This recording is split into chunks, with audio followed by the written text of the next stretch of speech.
ikigo Dubbing Rwanda Industries kizobere mu busemuzi bwa filime mu Rwanda kibazaniye filime zo muri Nigeria zikinnye mu Kinyarwanda. Uragarutse imyaka myinshi? Yego sha. Uyu nguse musanyi nuwaye? Musaza wanjye ubu umuganga kandi. Umwe wigaga iby'ubuganga muri Oxford. Muganga doctor. Wow. Ntabwo yigize ambwira kuri mwiza.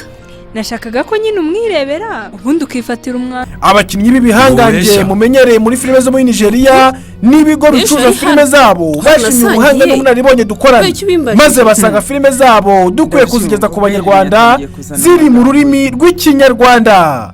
Chief Samuel yampamagaye mu biro byanjye mugoroba ansaba guhagarika ubukwe yadusabye bw'umuhungu we. Wiki?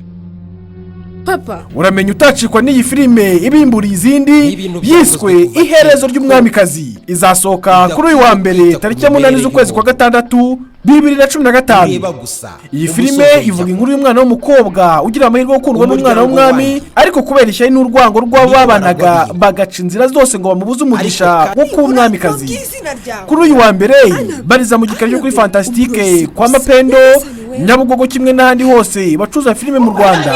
Amafaranga 1000 gusa baguhe filime yo muri Nigeria ikinnye mu Kinyarwanda Iherezo ry'Umwamikazi. Ubu bukwe ntibushobora gutaha, gusa ngomba kubibaza Chief Marshal.